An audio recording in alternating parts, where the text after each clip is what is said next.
Are you done people pleasing? Done comparing yourself to every woman on your Instagram feed? Done dating men who give you the bare minimum effort and somehow convincing yourself that it's enough? Done playing small so you can fit into spaces that were never built for you in the first place? Good. You are in exactly the right place. Welcome to Your Unapologetic Life, the podcast for women who are ready to stop settling and start showing up fully, confidently, and completely unapologetically in every area of their lives. I'm your host, Morgan Barkis, confidence coach for women, author, speaker, and exotic dance instructor with a master's degree in marriage and family therapy. I have built my confidence the hard way, speaking up for myself when it's scary, feeling sexy in my body when everything around me said I shouldn't, traveling alone, moving across the country by myself multiple times, dating with standards, knowing what I want and asking for it without apology. I have been in the mess and I have come out the other side, and now I coach women on how to do the same. This podcast is for the woman who is done waiting for permission, done waiting until she is skinnier, more polished, less complicated, or finally chosen by someone who keeps her guessing. She is smart, she is capable, and she is exhausted from trying to hold it all together while quietly falling apart inside. This is not a podcast about toxic positivity or 5 steps to a better morning routine. This is real talk about confidence, dating, body image, self-worth, and what it actually takes to become a woman who does not settle ever again. I'm glad you're here. If you're like me, you're listening at 1.5 speed while doing other things. So let's get into it. Tell me about Helen, where you hail from, like where were you born and raised? And I'm curious about your life story and what brought you here, because mine is very like all over the place. So I'm curious if your path was linear or all over the place like mine was. Yeah. So I'm from the UK, born and raised. Okay. So I live in a place called Leicestershire. Try and spell it if you can. It's one of those English words that just does not spell like it sounds. Right in the middle, it's about 100 miles north of London. But in the UK terms, that's like the equivalent of me living in Boston and you being in New York. I mean, it's like a long way away. Sure. So, we are very much pretend Americans in our house. We go to the US all the time. My son's about to come to college at the University of Maryland in August. So we had a place in New Hampshire. We I visited so many states. Like, we just love the States. So it's like our home from home. But yeah, we do most of our traveling there. I love to travel like you as well. Like traveling, it's what I spend all my money on: travel and food and wine, basically. I'm married. I've got 2 boys. And my journey has been definitely quite varied. So I came out of university, got a really good degree. I went into finance for PricewaterhouseCoopers, hated it, was the world's worst accountant, and moved out of there into recruitment and set up my own financial recruitment company, age 27. And that became my first 6-figure business. And I did that for a while, had my 2 boys, had a break. Always very much about seeing an entrepreneurial opportunity and just sitting around like doing the mom thing and thinking, I don't want to just do this, of course. And I started a wedding cake business. So completely different. One of the moms at school who owns a cafe here, she said, I know you like baking. Why don't you just do you want to bake cakes? And I was like, okay. And it just kind of started from there. And I really invested in my skills in the wedding cakes, did that for about 7 years. Worked my arse off, basically. Never saw the kids, never saw my husband because I was always away delivering or making cakes. And so I was like, this is no good. And so I started network marketing. So I saw this opportunity, again, completely random, came across my plate. And within 8 months, I'd grown that to an 8-figure business. Global company, was becoming really well known across the company for social media, particularly for how to create your own personal brand online, like not kind of basically to not hide behind the face of your products, your company, to actually create something that was about you and bring people in and make those connections. And so I was starting to be asked to train both my team, through the company, other companies as becoming known. And again, I saw this business opportunity and I thought, you know what, I can do this myself. And so 3 years ago, I did. I jumped all into the coaching industry and I've found my way to where I am now with that. And so the common thread has always been being really, really, really innately talented at knowing exactly what to say that will get your clients to buy. I can literally put myself in your client's shoes and say, you need to say this. This is the thing that's going to activate them to move. Not this, not this. And so that's how I've become like the positioning expert that I am. And it's just kind of like what I'm really, really good at. I'm good with words, always love words.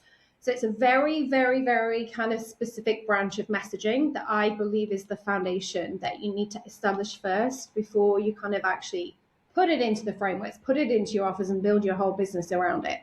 And so, yeah, here I am. So Did you did you use that in the cake selling business? Because I'm thinking going from wedding cakes to this like more of a social media messaging, like, wow, okay. But if the common thread is like how to connect with your customers, that makes sense.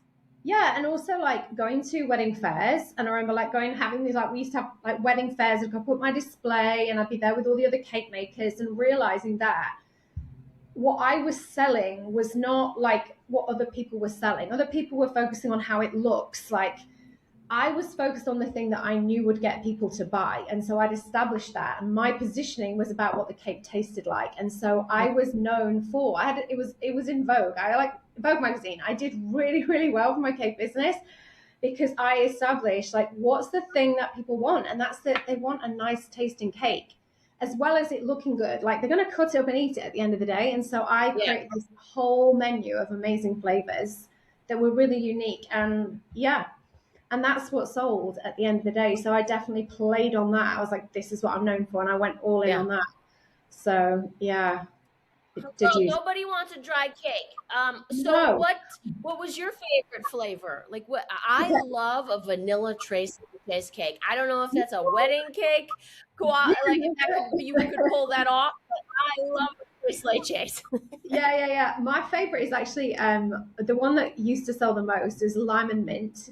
So it's like fresh mint chopped in, and then with like a lime syrup. It was so good. It was so good. Really? And that was like people love that as well as the boring, the boring stuff. But people usually chose that mainly because I pushed it. Because I was like, look, you want something different. You want people to remember your cake. Like you want your wedding to be the one that everyone's going to be talking about because they've been to 5 this summer, and blah blah blah.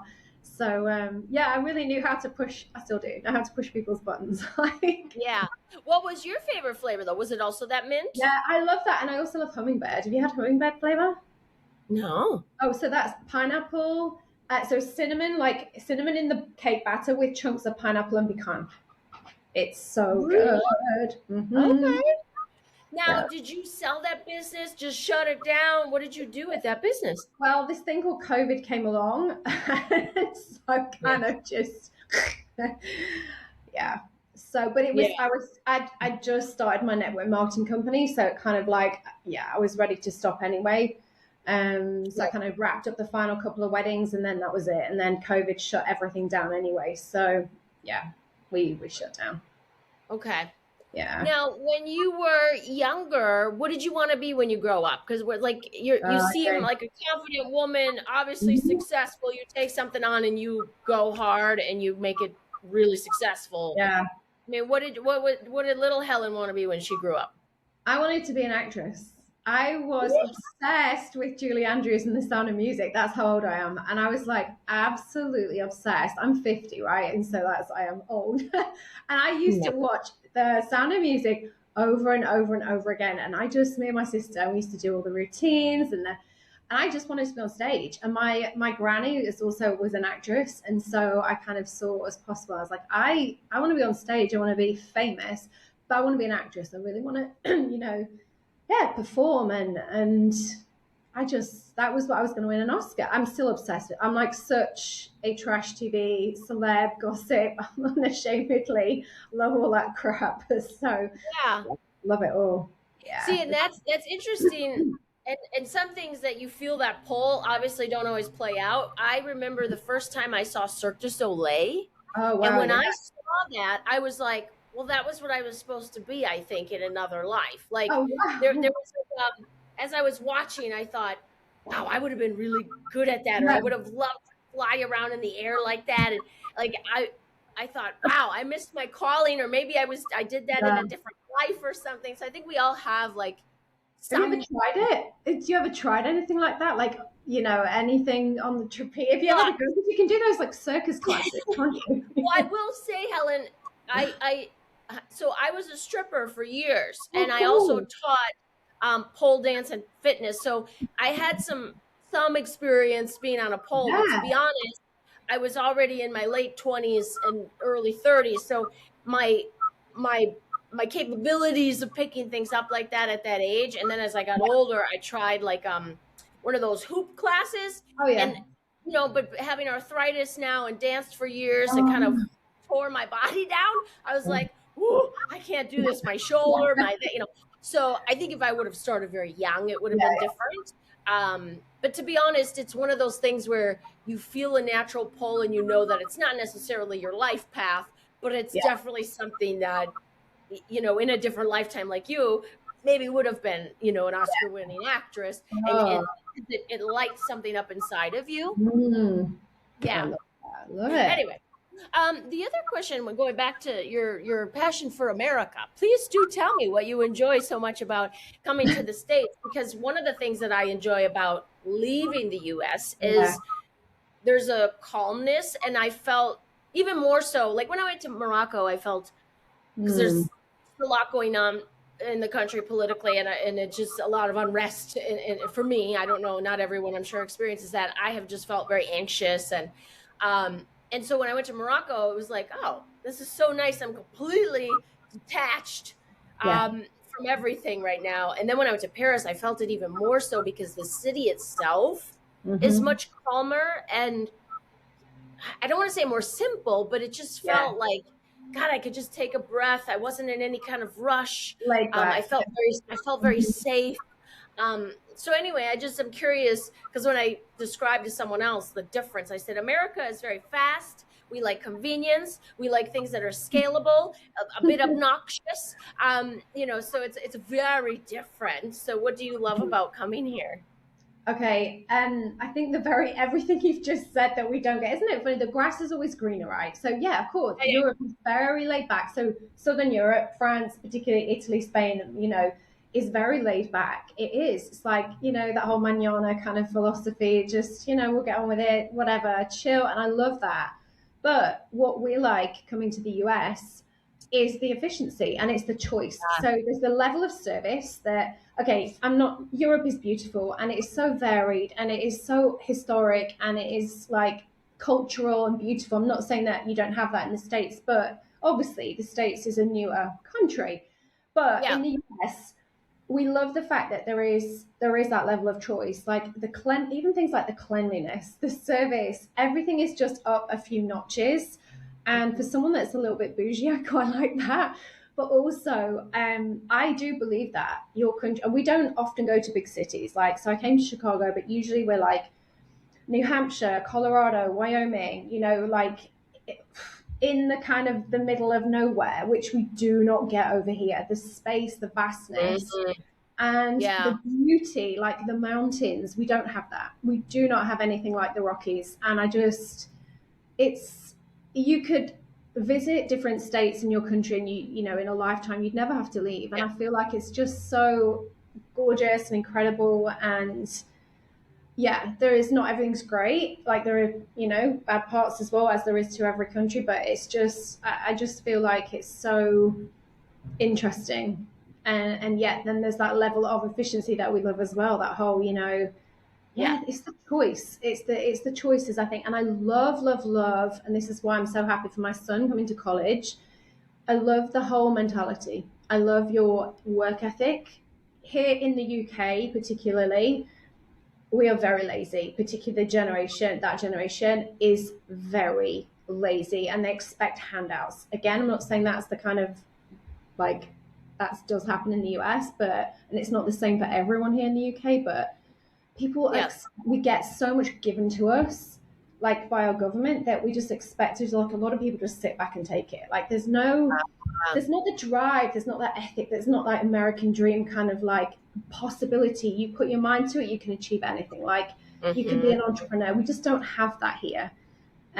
Not Sure. at all. It's not in the air. It's not in the air at all. And so, yeah, I love that.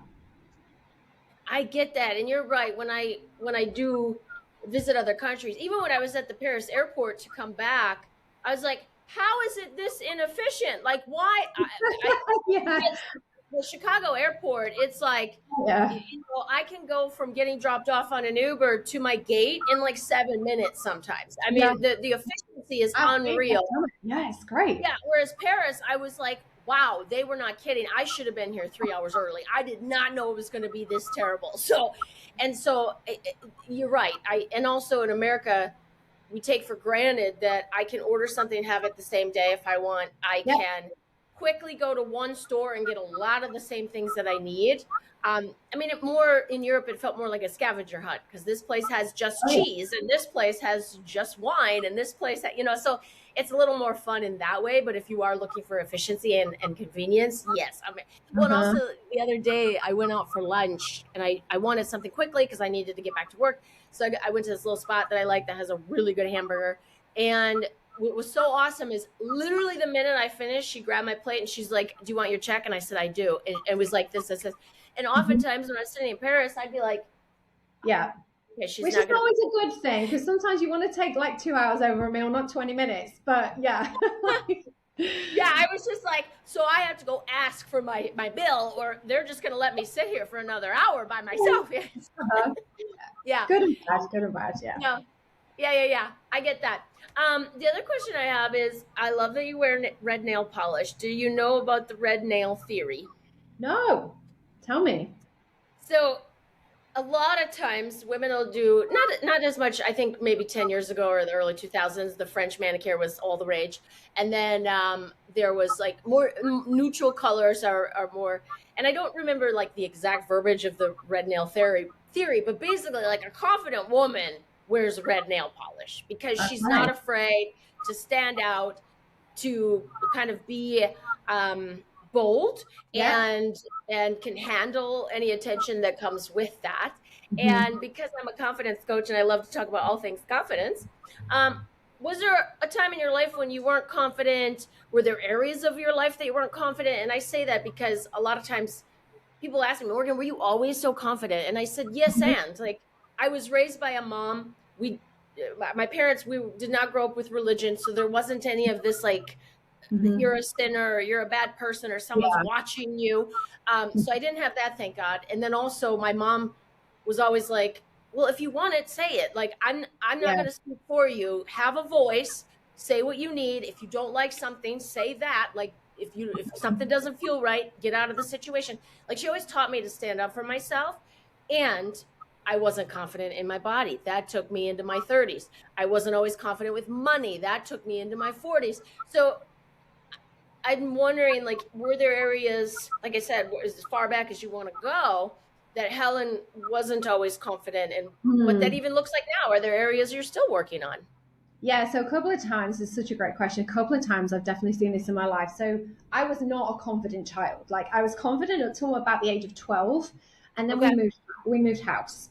So we moved house for like 120 miles. So from the childhood home I'd grown up in, my friends, my school friends, I was like so happy. My dad changed his job, he got promotion, we moved a long way away. And so it was like we literally uprooted everything and moved to a home Yeah. where I was dumped into this school where I was the new girl and I was like bullied slightly. I was certainly made fun of and teased. They might call it bullying these days.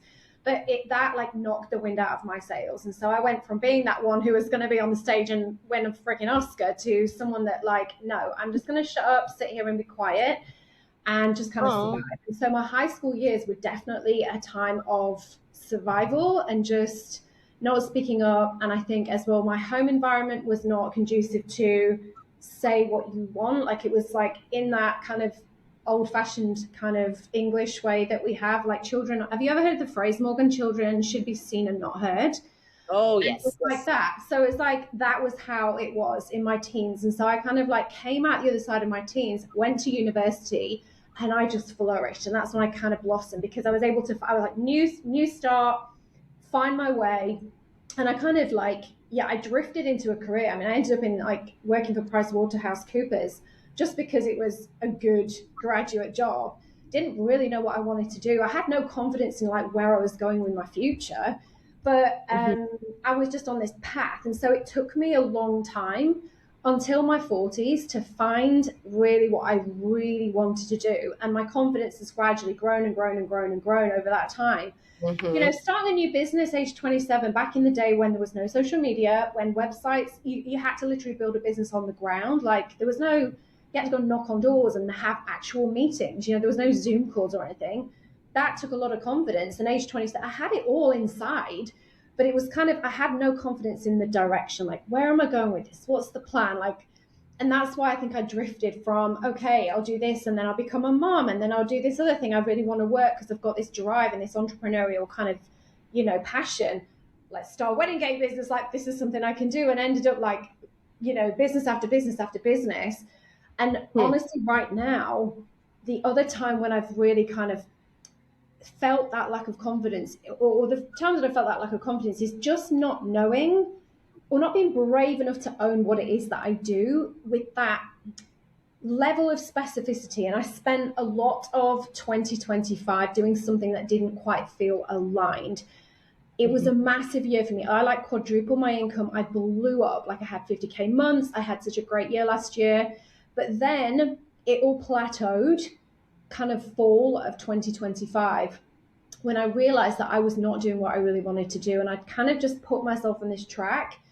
And I thought that that was what I should be doing, that whole thing. Like, you know, that's the thing we see people making a success from. So I'll follow that path. And Mhm. eventually I kind of realized that what my very specific skill set was in positioning, my genius there, was enough. That was enough. And once I've owned that, my business has just, this year has just gone through the roof. And I'm so happy, Morgan. I am so happy, so confident. And like, yeah, I just own it. I own the shit out of my business and I just love it. And I'm not afraid to say what I think anymore and be who I want to be anymore and do what I want to do. And it's finding that thing that was my thing and knowing how to like, and knowing why I do things the way I do. It's what I teach. It's just brought me that level of unapologetic conviction that's not arrogant. It's just take it or leave it. Do you want me or not? Really, Yes. genuinely. Do you want me or not? I'm good. I'm great what I do, but Yeah. and you can't have that until you know what it is. And I'd searched for so long, like, what is it that I do? I'd searched for so long. And it wasn't about the what I do, it was about the how. And Mhm. that's what I discovered, and that's what I teach now. And it's just, yeah, it's just changed everything for me. I love that you say that because you got started, and even when you're like, okay, I'm doing okay, and this still doesn't feel right, to trust yourself. I think some of the clients I work with, I don't care if they're struggling with their relationship with their body. They seem to be dating men that are non-committal and super Mm-hmm. sketchy, and unreliable, inconsistent, whatever it is. It doesn't matter what they're struggling with. The confidence comes down to what their script is, what their programming is that they're telling themselves every day, Yeah. but also to go do a different thing. Like a lot of times they're stuck and they're like, I've been like this for so many years, or I've been in this relationship for so many years. And Yeah. somehow I'm able to like help them literally do something different. And then a body in motion stays in motion. Hello, physics. And then it's like, then all of a sudden different things start happening. And it sounds like for you, you trusted this isn't right, so I need to change this, but you were still actively doing something. Real quick, I want to tell you about the Confidence Club. Every Wednesday at 11 a.m. Central Standard Time, I host a free virtual brunch for women who want real conversation, real connection, and zero filters. I bring a topic, ask a question, and we just talk.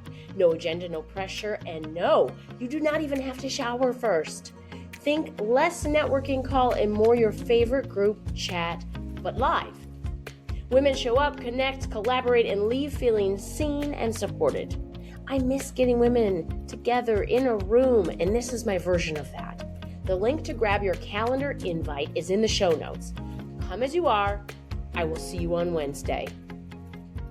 Because another client I'm working with right now, and she said, well, I want to start dating again, but I want to lose some weight first. And I was like, Right.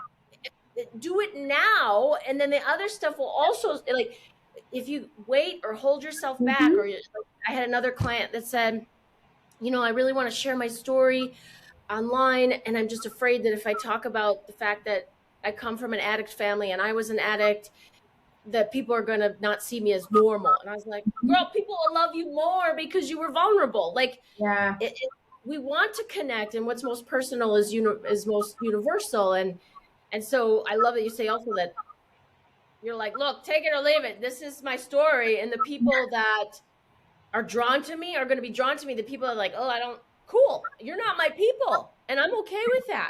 Like, Exactly. it's a confident thing to, whether it's your personal life or your business, to say, this is the hill I'm willing to die on, and if you're not ride or die with me, that's okay. It's not personal. You're just not my person.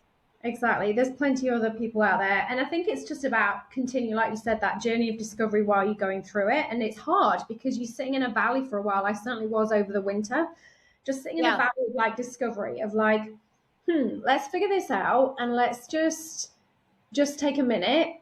And obviously it's that whole slowing down to speed up, but how does that actually look? That looks hard. It feels hard in the moment because you're kind of still trying to discover, you're still trying to keep things going. I was always consistent, I'm very, very consistent, but it's like, well, we've got to change some things. And I'm not sure what that actually looks like just yet, but we'll keep going, we'll keep trying. And then in that, out comes the other side. You get out, that's where the clarity comes, Do you figure out by doing? And I ask because I figure out by processing. I'm a big, like, whether I'm walking and listening to classical music, like almost talking out loud to process. I love to journal as well. Like for me, write the thing out and then things come from that. And then I figure out a lot of things while I'm journaling.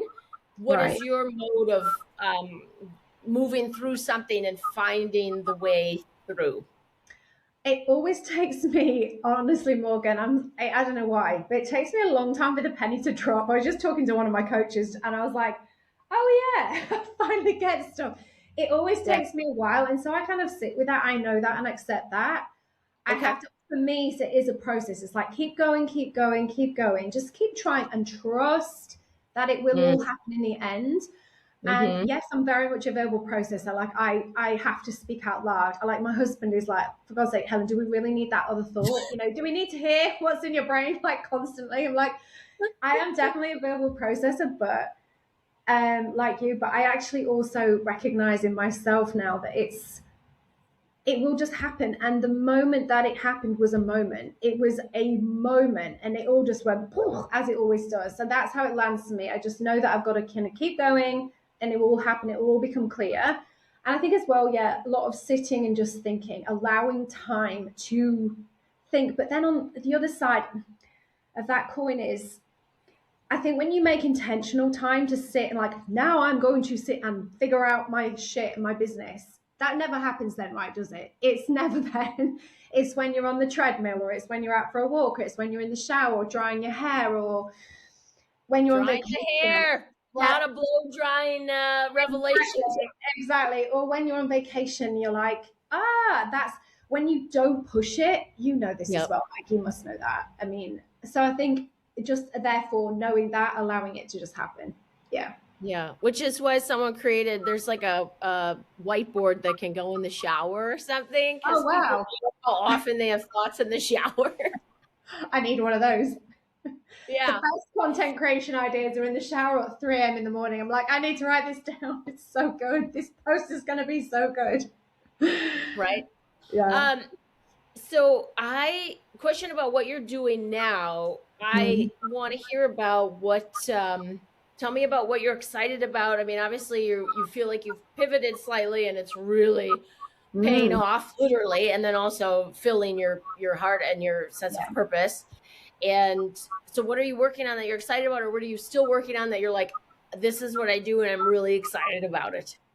I'm just getting very, very established in everything and just like continuing to create content that's getting great engagement and bringing people into my office, and just having that clarity now, just continuing to do that, creating a couple of like smaller offers. But I'm very simple. One of the things I've always had in my business is simplicity. I build everything around like one signature offer, or one signature kind of expertise, one core problem that I solve. Same for my clients. And so I don't want to overcomplicate things. I'm not adding on a ton of stuff. I'm not building things. I'm just keeping going as I am, knowing now I've got this absolute like rock solid, foundation and knowing what it is that I need to do. And so, this year is about really solidifying. And as you know, like knowing how long it actually takes to build a business, just continuing to build on the foundations I've created. And, if it ain't broke, what's the phrase? If it ain't broke, don't fix it. Just keep going, Yeah. doing is what I'm doing. And it's working. So I'm not in a rush, not in a, Yeah. I'm not going to push anything too hard. One of the other things that I just thought of as you were talking, I have a girlfriend of mine. She's actually in Denmark, and she was sharing with me that some of her limiting beliefs are coming from the people around her. And she had chatted with a coach of hers about that. For you, husband in particular, friends, family, were they always supportive of your endeavors?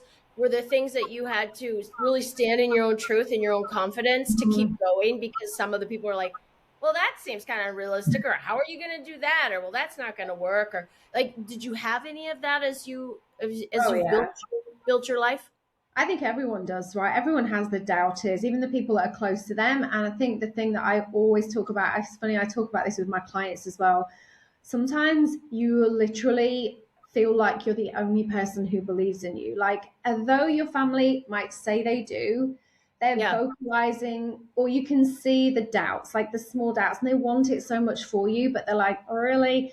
And I think a lot of that happened when I was in network marketing. And although I was successful, it didn't get to the point where it was like mega successful. And I think I was always I was so excited about it and what was possible. I've always been really excitable. I was like, I remember saying like my kid, my boys and my husband, like, oh, this is what's going to happen. And I had that positivity about it. And I, that belief, that self-belief. And in the end, I moved into coaching.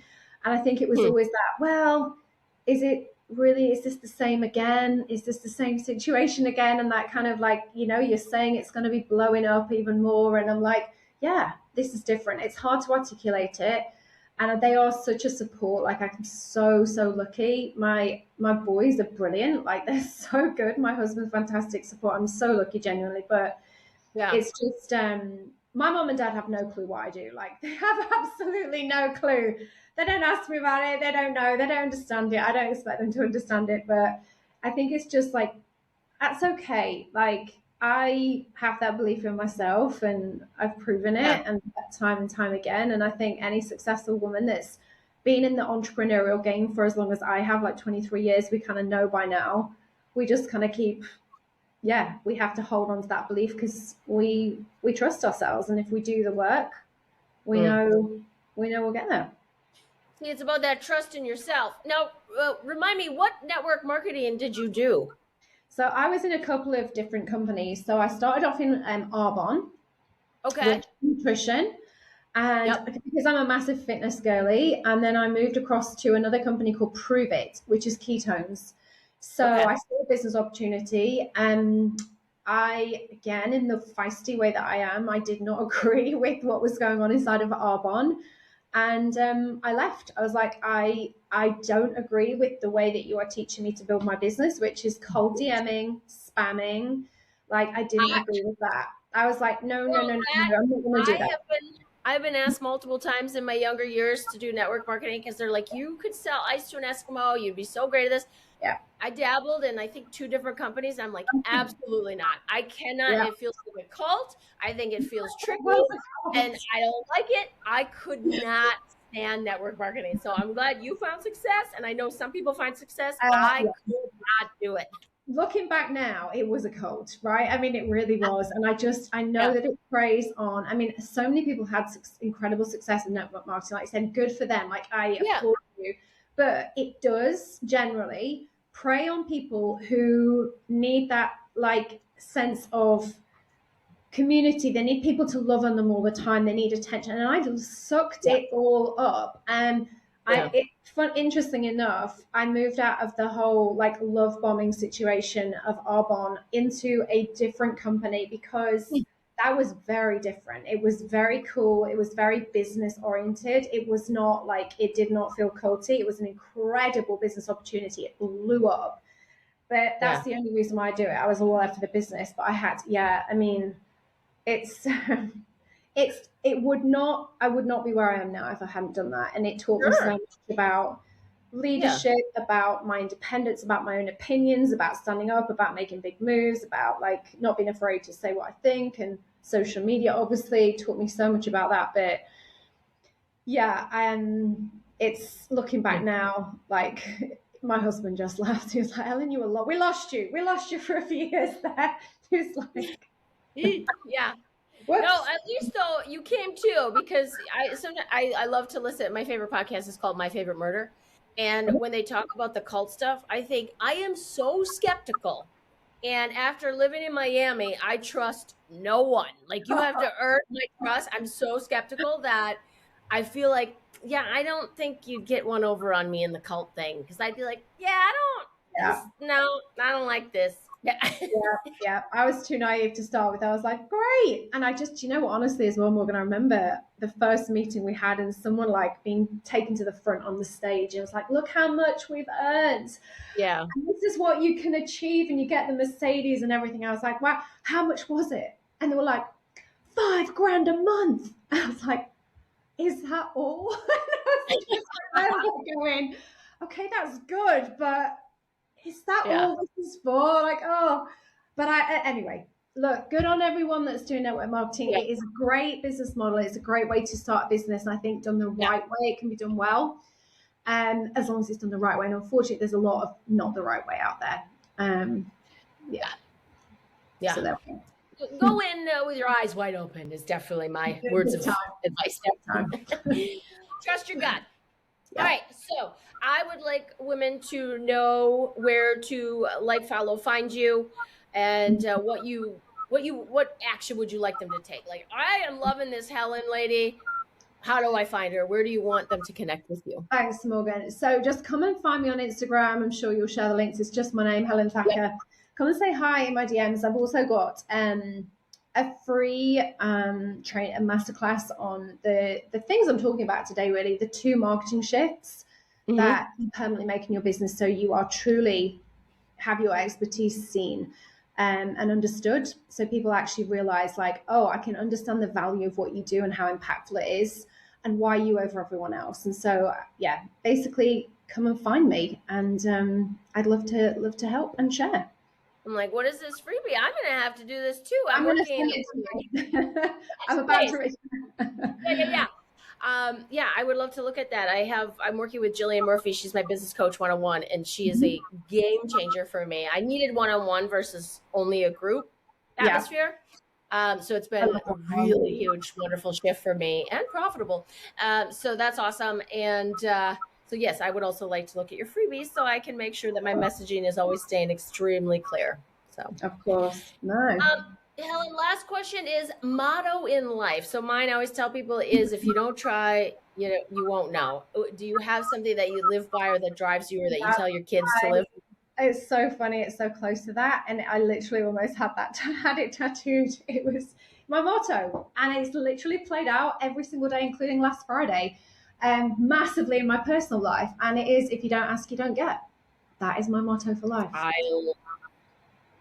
That is an amazing motto for life. So true. Well, I'm so glad you jumped on here with me. Thank you very much. Thank you, Morgan. It's been so fun. I've loved this. So such a chill conversation. I've loved it. You're amazing. Thank you. If something in today's episode hit you in your heart, I want you to raise your hand right now because I am talking directly to you. Maybe you are dating and you have never really stopped to ask yourself what you actually want, how you want to feel, and what you absolutely will not tolerate anymore. Maybe you're in a relationship or a marriage and you are still people-pleasing, still saying yes when you mean no, still making yourself smaller so everyone around you stays comfortable. Maybe you were taught to be a good girl, not cause waves, not take up too much space, and you are exhausted from it. Imagine waking up and knowing exactly who you are. Wearing what you want, saying what you mean, letting other people's opinions of you be their problem, not yours. That is a skill, and it is exactly what we build together. My coaching is not a formal weekly call you have to wait for. It's me in your pocket, available via text and voice note in real time as life actually happens. Like your most honest best friend, who also happens to have a master's degree and zero tolerance for you playing small. If you are ready for that, come find me. You can DM me on the Instagram, the link is in the show notes, or head to morganbarkus.com to get in touch. Until next time, stay unapologetic.